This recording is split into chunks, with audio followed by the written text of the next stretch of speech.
quick supplementary. Thank you. Taoiseach, can I ask you if you will agree that a so-called border poll would hold out a choice only of hell or high water for the people of Northern Ireland? A choice of decamping from one austerity-blighted state with mass unemployment and poverty to another austerity-blighted estate south of the border with mass unemployment and poverty equally. Can I ask you if you agree that a border poll campaign would only serve to unleash a torrent of sectarian division, a platform for inflammatory sectarian politicians who have nothing only mayhem to contribute to the working class in Northern Ireland? Can I ask you if you will recognise that nationalist and unionist parties, as they have done on the Union flag controversy, would simply use such a poll to divert attention from their failure to resolve any of the critical issues facing working class people in Northern Ireland and distract from their implementation of atrocious austerity mandated by the British government? Thank you.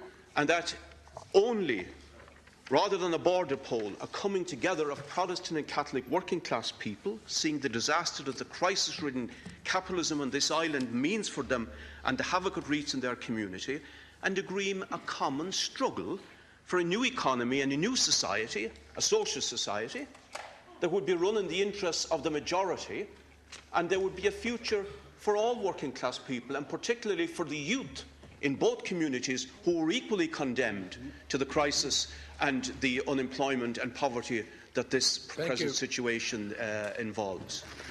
Thank you. Thanks, Deputy Higgins. Well, as I said to Deputy Adams and Deputy Barrett, I don't believe that now is the time for a border poll.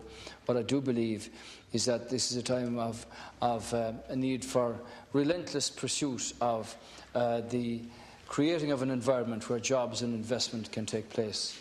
And leading on to Deputy Boyd Barrett's question, you can't do that, Deputy Boyd Barrett, unless you create a situation where there's confidence in our economy and where there's confidence from abroad in our economy.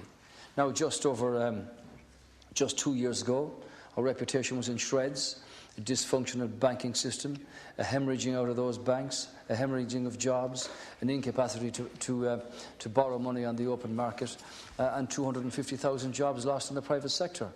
And to rectify that took a lot of very difficult decisions and billions taken out of the economy and challenges for people.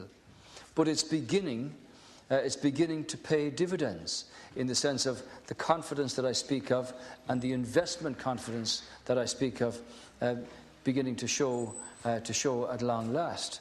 And I do hope that our negotiations on the two fronts at a European level will pay dividends to enhance that and to make our debt position much more sustainable. Because certainly when I go and talk to people who are unemployed or who are on the live register, the vast majority want to be at work and they want to have the opportunity to go to work. And that's why we're shifting the emphasis entirely from what used to apply in the old Department of Social Welfare, where people were just statistics in receiving taxpayers' money to keep them tied over, as it were, to the new position, which is known as Intro, where social protection, HSE and community affairs all work together in the interest of interviewing people about their experience, about their competencies, about their wishes for what they want to do, about opportunities that exist for them, and encouragement and motivation to get out there and contribute to their country and their local economy.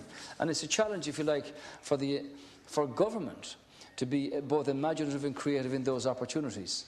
But when I see people in private enterprise who are bursting at the seams now that we get out of this recession, because I see so many opportunities opening up, and I really am heartened by the numbers of small businesses that I find around the country employing 3, 5, 7, 10, 20 people who are thriving because they're using the internet, they've got a brand image, they've got a quality product, and they're selling.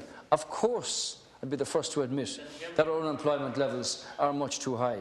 at 14.8, 14.9%, much too high. But we can't deal with it effectively until you get your house in order and until there's confidence that this is a country where people should invest in. So when you talk about the wasted talent, the people I really feel sorry for, Deputy Boyd Barrett, are those who leave this island because they feel that they don't have any hope as to what they want to do. Now, one of the issues that's arising in our presidency is actually the recognition of professional qualifications. And far from people having to resort to go to the far end of Australia or the far end of Canada or whatever, there are opportunities much closer to hand here with their professional qualifications as a European citizen. Can come to the fore, and I think that's an issue that we need to look at. I'm not suggesting that they be required to go away. I met 500 Irish people in Beijing and in Shanghai that they're by choice, or in Singapore because they see real opportunities. It's the ones who leave because they feel no hope. That's the failure of politics that we have to address here, and we can't deal with it till you create confidence in your own country and prove it by investment coming in, which is now beginning to happen. A long way to go, but the start of heading in the right direction. Thank you. That completes questions to our Taoiseach for today. We now move on to the order of business.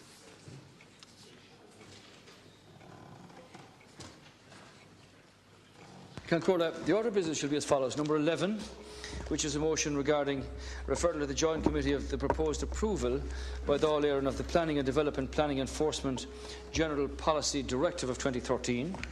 Number 12 is a motion re-membership of committee. Number 3 is the Euro Area Loan Facility Amendment Bill 2013, the order for second stage and second stage. It is proposed, notwithstanding anything in standing orders, that 1. Numbers 11 and 12 shall be decided without debate.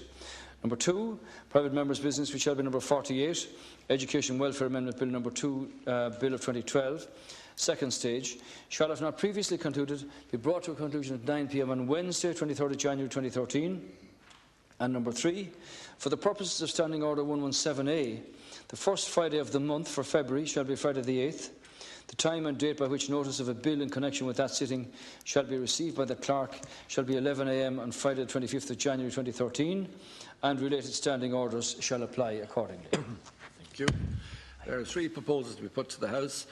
Is the proposal for dealing with item numbers 11 and 12 motion referral to the Joint Committee of proposal approved by Dáil Éireann of the Planning and Development Planning Enforcement